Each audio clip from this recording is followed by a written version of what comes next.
Yeah. Yeah. Yeah.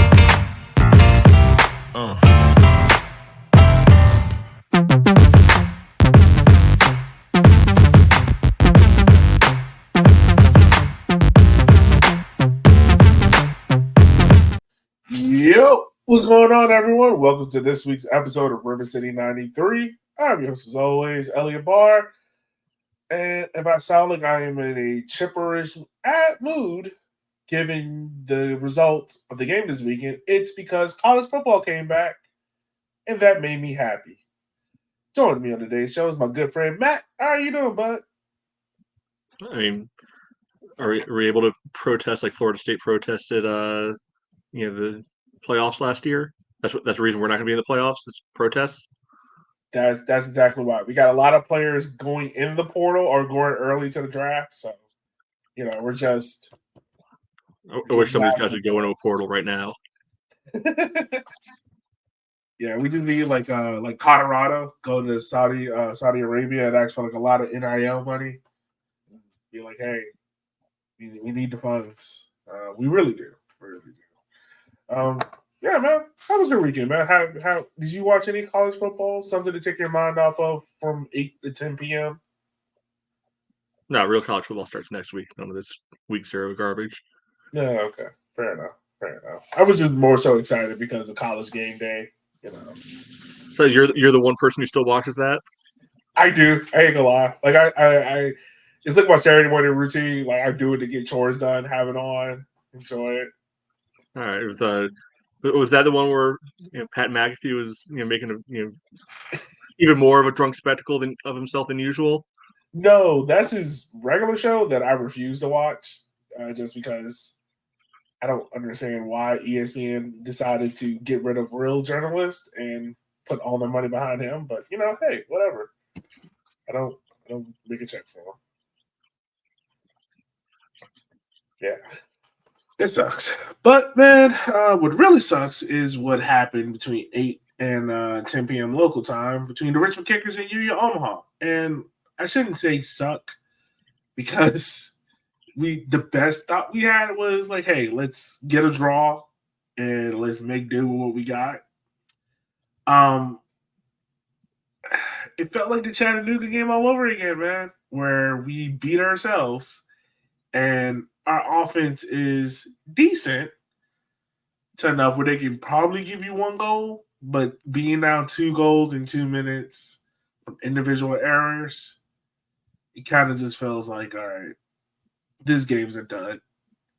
Well, at least the Chattanooga one, the Chattanooga guys actually had to do something to earn the goal. Like they just had to be fast. This time it was, hey, how can we, not to shoot ourselves in the foot, because that you can get by with shooting yourself in the foot. It doesn't feel good, but you can get by with it. It's like, how do I?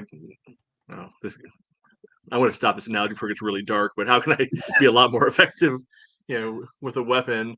And yeah, they found a way to do that multiple times within the first 5 minutes, and even more times within the first 20 minutes.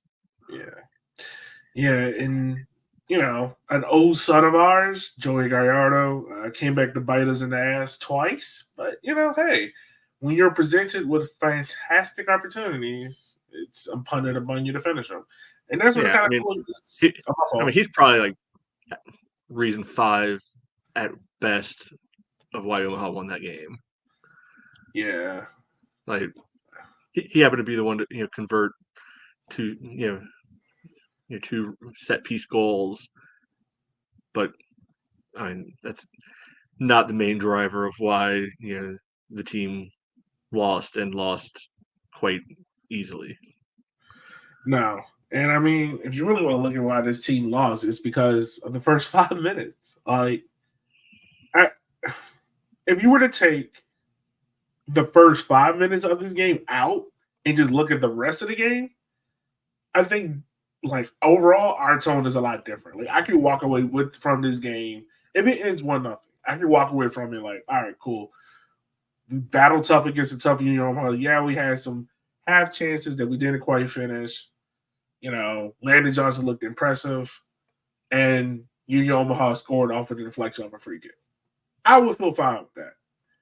The part that irritates me is we have the individual errors in the first couple of minutes that just takes all the air out of this team and just makes everything 10 times harder than what it had to be. And that's kind of like what the overall theme has been defensively for a couple of games, where it's guys doing too much and it reacts badly around the team. And I mean, like, doing too much, like it's like they're trying to solve problems where it's like, yo, you don't have to get like a scientific calculator to solve 2+2.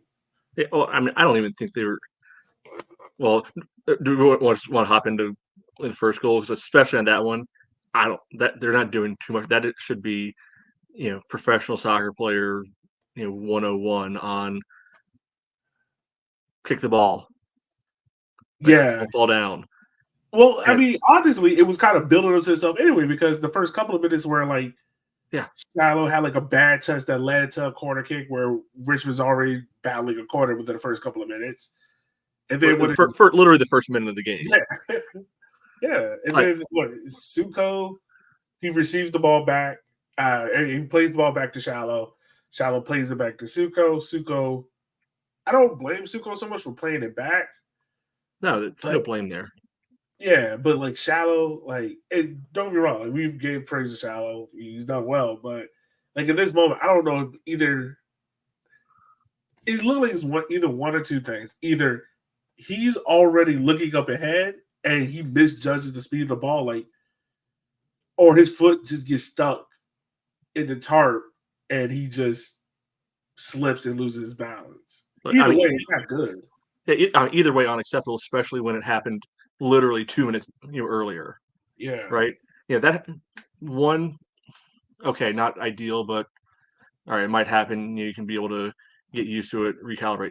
Second time in 5 minutes, and this one directly, gives up a goal. Like, if I would not have blamed Darren if he pulled him right then and sat him on the bench, never to be seen again at that point. Like, that is inexcusable from a professional goalkeeper. And like, yeah, he's played well before, but we've talked, a bit this year about keepers, like, they're not, maybe they don't necessarily do things to win the games for us, sometimes, but they're not doing anything to actively harm us. This actively put the team behind. We know this team is not a come from behind sort of team, so he single-handedly put a death sentence on his team for this game.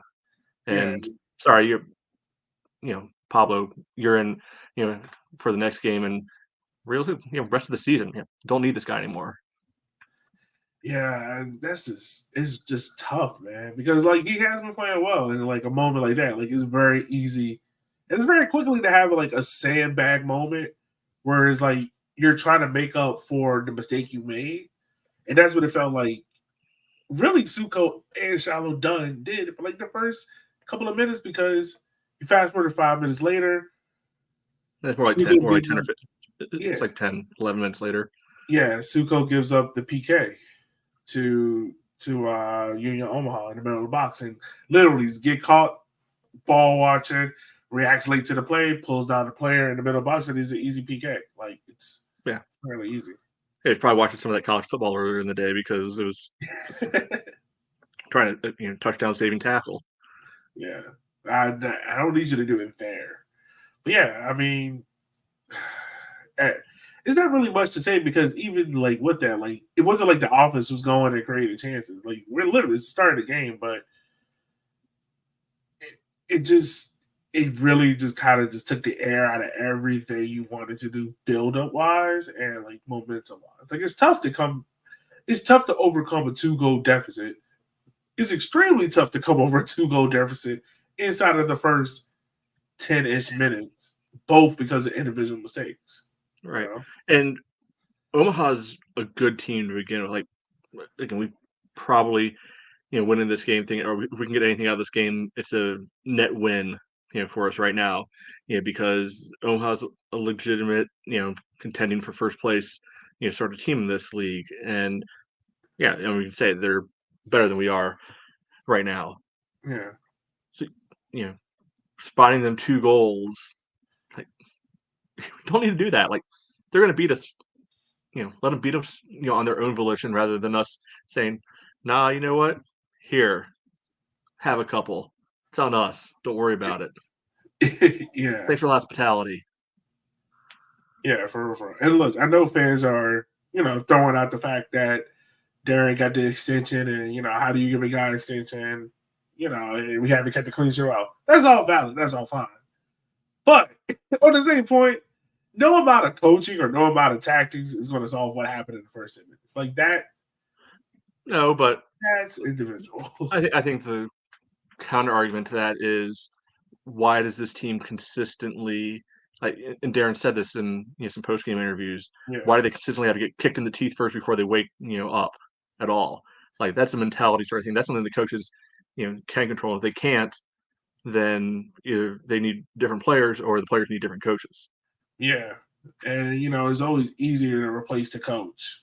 And you know how. Well, maybe not in this league, but But like it's always easier to replace the coach than it is to replace the players. But Derek got the extension, and we've talked extensively about like how some of these 2-year contracts haven't worked out the way how we thought they would. So yeah, most of the one-year contracts haven't worked out the way we wanted them to either. right. Which, I mean, I think comes back to criticism of the scouting being done, the player selection being done. It's like, okay, yeah, working within a different size budget than some of the other teams. Understand that. But you're telling me that some of these the Tormentas of the world, I mean, they're not great either. I've been on record on the show saying I've no regard for their team this year. But they're finding guys, from Nowhereville, essentially. Like, some of these other teams, are finding guys from random college outpost X, NISA team Y, and so on. It's not like everybody's pulling in Omaha and getting guys who've been contributors to championship level teams. Yeah.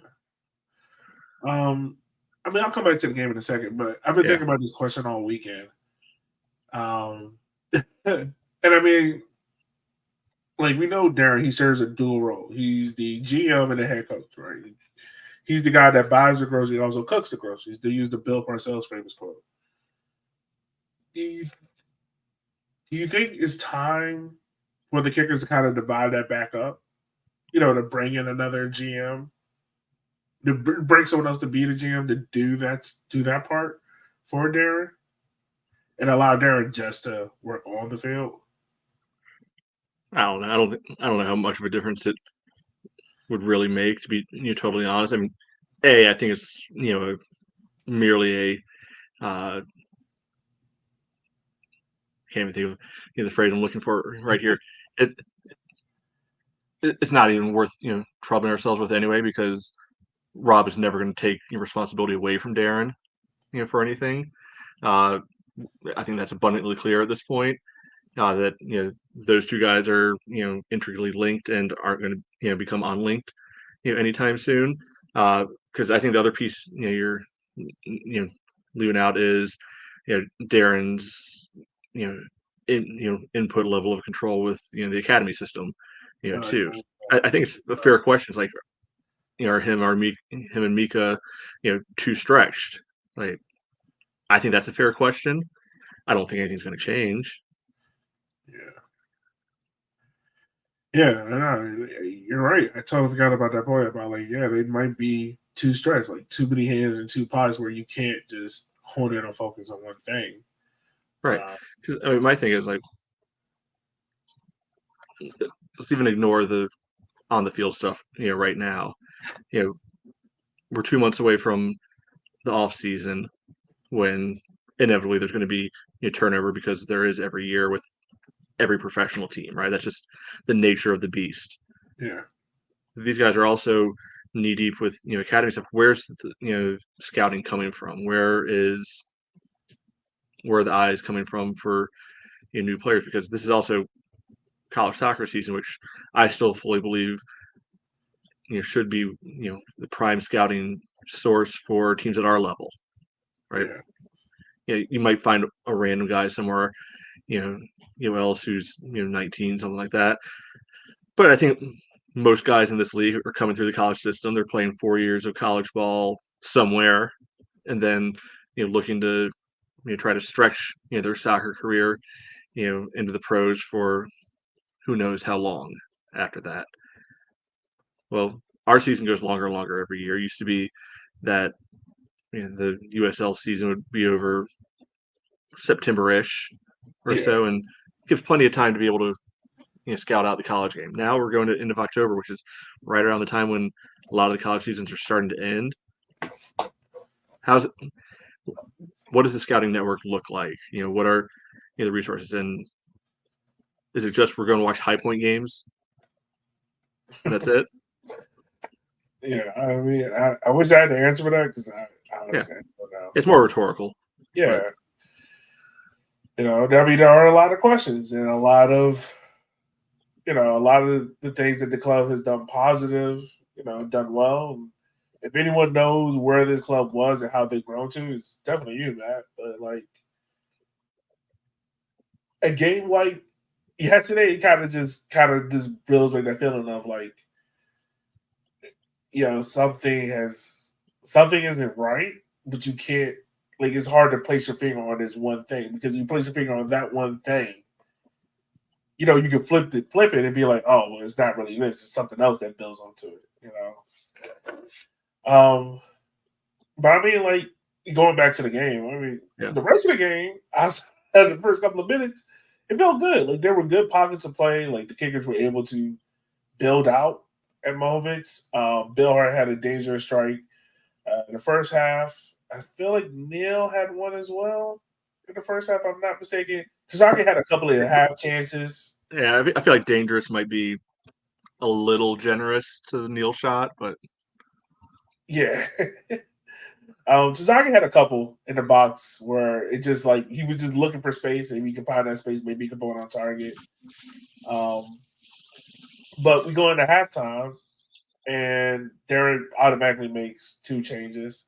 I saw your tweet where you were like, get Shallow and Suko off now. He makes one of those, but he takes off O'Dwyer, who I hate to say it, he doesn't add anything as a winger. Like, that's not.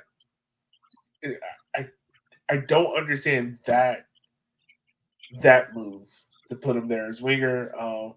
Given how Sarakowski played last week against Greenville, but I just with the yeah. I mean, Daryl, I don't think it plays in O'Dwyer's hand. I think it's trying to catch that lightning in a bottle that was there at the beginning of the year with the Chandler Winger experiment. Where what did I call him at the beginning of the year? It was something that cracked you up, and I can't remember what it was now. But it was some weird amalgamation of like positions that were basically he was up on the front line to be a defender for the team up Yeah, there, and I think teams might have noticed that and figured that out by now. Like, yeah, it can work for the first little bit, but kind of got found out. And also, he was probably just on a personal all-time heater to start the year. yeah, might have been. Maybe that form might have dried up. Suko, like once again, like we gave him praise last week, played well, but didn't seem like this was the right fit for him. He kind of got lost in the midfield a little bit, just given how physical Union Omaha midfield was. Like O'Dwyer probably would have served a better purpose there alongside Zaka, being a little bit more physical and using his height advantage. Yeah, and that's a more compact field too. So maybe it is a situation where you don't need the wheels quite as much in the central midfield because there's not going to be as many chances for somebody to stretch our defense and be able to take advantage of our lack of pace. Yeah, yeah, yeah. Yeah, he makes a couple of halftime subs, brings on who? He brings on Sarakowski and who else? Maxi. Maxi, that's right. And I'm assuming he pushed Dak into midfield this, but also Dak in the first half, he caught a mean elbow to the face. It wasn't on purpose, but I think he went up for the header, got above the guy, and just got top of the guy's shaved dome right to the underside of the chin. Yeah, kind of nice one there. I'm pretty sure that's a nice little bar with that going forward. Also, and I don't want to be critical of the Omaha training crew, but I'm I'm pretty sure we're not traveling our training crew out there that home team provides, you know, for these games because either that or somebody new who I didn't recognize. Uh, Homegirl, you're gonna be working with an open cut. You gotta put your gloves on. Like Oh yeah, yeah. going in there, bare hand. I'm like, what you doing? You learned that in CPR 101, homie. These Yeah, you not to be out there just doing it raw dog. bloodborne pathogen training. Come on now. Right. um, any other thoughts on the first half before I just quickly breeze through and go Uh, on to the I mean, I half? think kind of like what you said. Yeah, and part of it's game state. I think right. Yeah, Omaha's up two. They know that they can kind of sit back a little bit more. They don't have to go into mad pressing mode, and like they know they're playing a team with not the strongest attack, so play off, make them beat you. But the rest of it wasn't actively bad. Shello did make one good save, yeah. in that half where it probably should have been their third one because I think it was Gallardo, you know, somehow got wide open, down the wing, squared it over, to Dos Santos, who really should have scored, but Shello made a really good save. Uh, I think we should also, point out because it's the one little bit of joy I got out of the first half. Dos Santos with possibly the lamest flop of all time. Right. It was Yeah, that wasn't my fault. I choked up so much because that was such a bad flop by him. Yeah, you could tell he was like really trying to. And I mean, look, it's gamesmanship as well because he's trying to play off the psyche of Shallow, giving the two blunders in the first half. But my God, son. Like, well, it was off another awful touch by Shello. Balls kind of bouncing around, and Dos Santos, who by the way is like 6'3", 6'4". He's not a little guy yeah, at all. Going for the ball. Like, yeah, maybe there's like the tiniest bit of like contact between the two. You would have thought he was literally killed in that moment. And I don't I don't know why I keep going back to like these violent metaphors I don't today. know. But yeah, I mean you would have thought it was like JFK 63 or something like that. The Jesus, way you went down. good God. Yeah, and Yeah, all right. the wild thing is they had already had one penalty. Like refs usually aren't looking to give a second penalty and a half, especially first half at all. So it it was fun and amusing when he immediately got booked, and then later in the half, there's one where a little more questionable, and yeah, he's not getting it at that point. Yeah, yeah, that's true. Um, I was surprised there was a water break in this game, and you could see Darren talking to the team, but like I think it was like the 30th minute mark, and Yeah, you could just I wasn't able to see like what he was saying, but you could see the frustration like popping through his veins of like, y'all, we cannot put ourselves in these mistakes, right?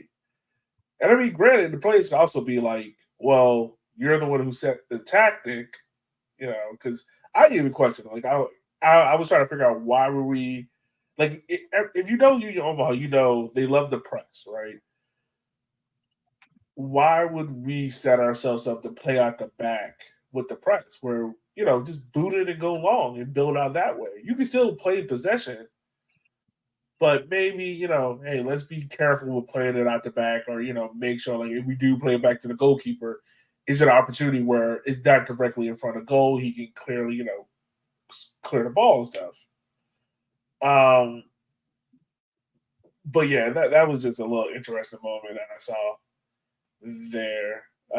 Second half, I mean, it also felt like Yu Alma kind of switched off in certain moments because Richmond mhm. had like a couple of near chances. I wouldn't say like full on, but you had a Oh, scrum in front one of of the. them was absolutely full on because Omaha tried to return the favor from the very beginning of the Oh first yeah, half. that is true. Oh Yeah, yeah, that's the Bill Hart chance, right? yeah, yeah. Yeah, yeah, yeah, that's right. Omaha left back looks to just go make a back pass to his keeper, and you could tell he knew immediately that he mishit it because you could see him like grab his head, in real time, like, oh no, I absolutely just screwed this. Bill Hargitson, unfortunately knew who gets out there too and is able to cut down the angle enough, make the save. I think that's probably one that Adrian needs to find a way to get into the goal if this team wants to get anywhere. But Yeah. yeah, 2-1 at that point probably would have felt very, very different. Yeah. 2-1 feels a little bit different. Like it felt like I don't know. I mean, we've talked about it a bunch. We've had a bunch of games like this here where it feels like if we could get a goal, maybe things change, right? Maybe the ties change a little bit. Maybe this changed, but that getting that first goal, that completing the chances that Union Omaha was presenting to us, because when Landon Johnson came into the game, I'm not gonna lie, man, I was very impressed by him. Like, and it seemed like Union Omaha didn't know how to adjust to him. And that, also, just want to put that out there. His pace played really well on that field because there were a couple of balls where they played on to him, but he was able to get it behind, and he cut up Union Omaha's back line a little bit. Yeah, I think it was good.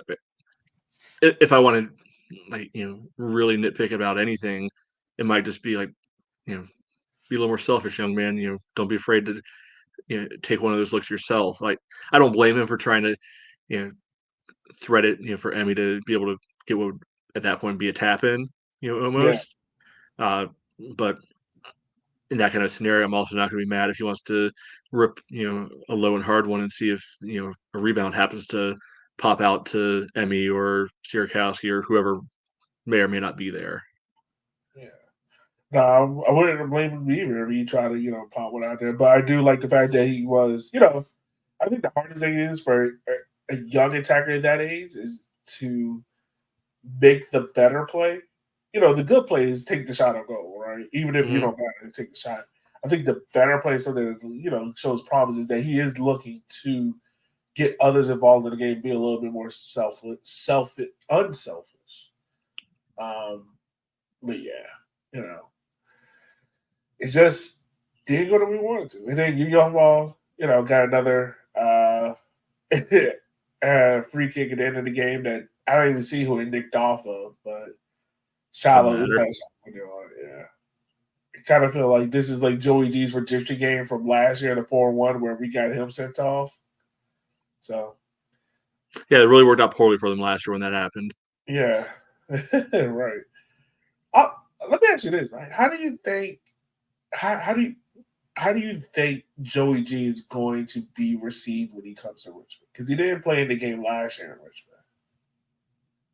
Like, do you Um, think people are going to? 95% of people won't remember him unless they specifically make an announcement over the PA.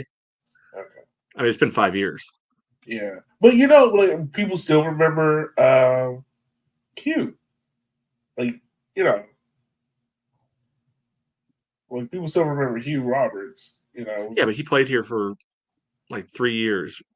Coyote was here for 1 year. That was a bad year. Yeah. So yeah, I don't know. Maybe we'll see how that all works out.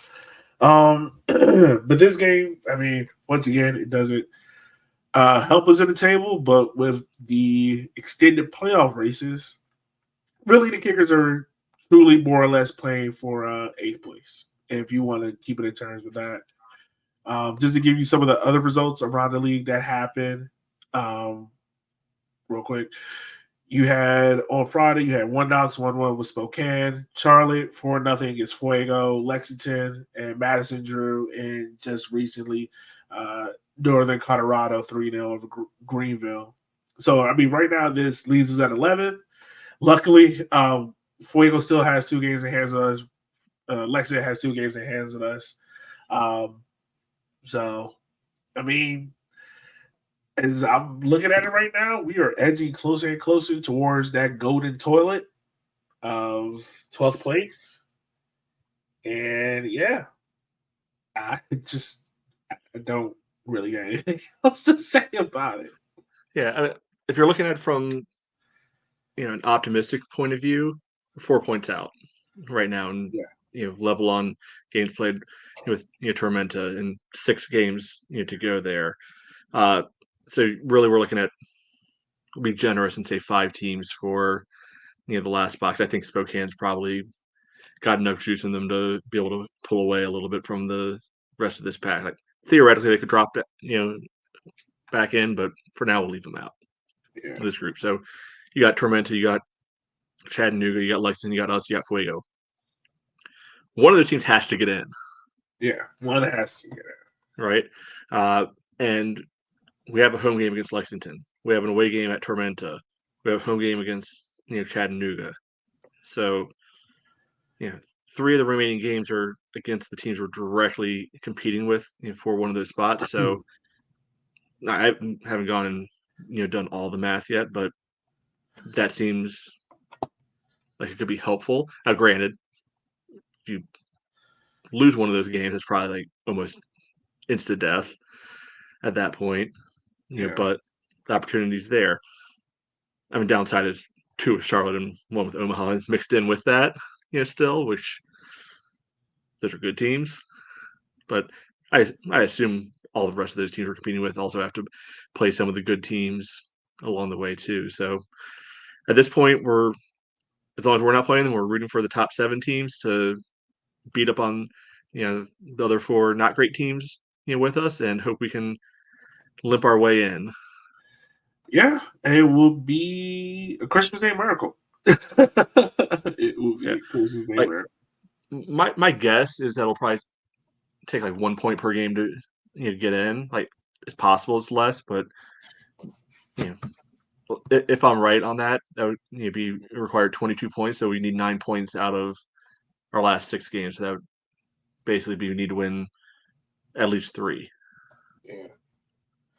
And I mean, like, honestly, you got Charlotte bookending that, and then Union Omaha there on the 5th. Yeah. And the other thing about this as well is that Richmond has Spokane on Thursday, the last Jägermeister game. Before we get a nice little break, the Kickers don't play again until September 14th against Charlotte. So I mean, I don't know, man. I don't know. Like, I'm hoping for the best. Look, I would love to see us. How many home wins do you think we could get? We got 4. Like 2? You think 2 is possible? Oh, it needs to be minimum 2, I think, to have any prayer. Yeah. Like minimum 2. I think the Tormenta game 2 is pretty big. The Charlotte game, you could probably punt. Hey, if you can get a draw to Charlotte, cool, great. Yeah, I think the Charlotte games in Omaha are maybe the last Charlotte game is a little bit different. Depending on where they need, like if they needed to what they need, what we need at that point. But the first Charlotte game, the other Omaha game, I think, if you get something out of those, good on you. Yeah, and I mean, we'll see. We'll definitely see. I know the team's not going to give up, neither are we, but you start to be a little realistic and look around and be like, all right, let's start building for a good offseason. Well, let's just be glad that the league, for no good reason whatsoever, decided to expand the playoffs, even though the league didn't get any bigger. Because it was still the old system with 6 teams getting in. Right now, 6th place is Hailstorm, and they have 22 points. So we'd be 9 points back with 6 to go, and they have games in hand. Yeah. So I would probably be saying, we're done if that was the case. Yeah, honestly. Yeah, I'm probably right there with you. It's kind of disheartening, to feel that inevitable feeling of like, we're a sinking ship. Given the point of the season where we're at, because you definitely still want to be in contention and stuff, but it doesn't feel that way. It's also not a good feeling that you're feeling this way before September even comes around. No, not at all. And I mean, out of any of these, do you think the Kickers have any chance of keeping a clean sheet? Because right now it looks like we can go the full year without a clean sheet. I mean, I suppose it's possible. Like, um, I mean, maybe Tormenta, because again, I disrespect them in every way. Uh, Chattanooga's like completely, like bipolar in the way they play. Like, they'll score 4 goals, in one game, and then they'll ship 6 in the next game. It feels like. So that could be a possible candidate for clean sheet. An end of the year Charlotte might be an option. They might be in a position where they just don't want to get hurt before the playoffs, so they just kind of take it easy. Yeah. Oh man. But no, smart money's probably on no. Yeah. Yeah. Probably smart money is. So yes, I mean, outside of that, we still haven't seen our newest addition yet. I'm thinking he'll probably show up after the break. The September 14th is probably when he'll make his debut. Um, we'll see. But talk about some better news. September 8th, we were talking about it a little bit, but the kids, the Baby Roos, the Joeys, will be playing a decisive game against NCFC Academy. I think the game was at 3 o'clock. Yeah, Oh, I have no idea. Yeah, 3 o'clock. I just looked at it. Was September 8th, which is the first NFL Sunday as well. So you can step away for a little bit to come support the club. But if they win this game, Matt, they will advance. I believe.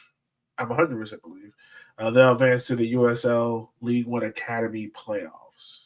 So this is another thought I had. I just want to get your thoughts on it. Can you see the Kickers making a USL 2 team, like a Richmond Kickers 2? Just so you have because right now, I mean, like a player like Nick Simmons, for instance, right? Like he's obviously too good for the academy, but he's not yet ready for the first team. Do you think the USL League 2 kind of helps with that? Like if the Kickers were to build I up? mean, in theory, it could. Like, I mean, isn't that kind of like unofficially what Grove is for the team?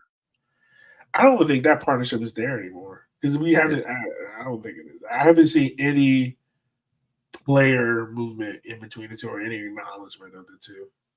yeah, I don't know. So, I mean, in theory, it could make sense. Like, I mean, that's a net expense, and because then you need the coaches, you need uh, staff for that and everything. The entry fee for that league as well. I don't know. I get what you're saying, where you're going with that, but would it be nice in a perfect world? Sure, but even then, I'm not sure with the rules. I know at USL Academy you can drop first team guys in there, but with the college rules and everything, I don't know if you can be able to get away with that. The same with the USL 2 team. Yeah, or I So I think mean, flesh it out with like some local soccer guys, like a couple of VCU, Virginia State, whatever guys, and be like, all I right, get what you're saying, but I'm talking about specifically for like a Nick Simmons type. I don't know if you could be able to be on a pro roster and oh, on. okay, You yeah, might be able to. I just legitimately don't know the answer to that. yeah, I don't know either. I mean, just an interesting thought I had.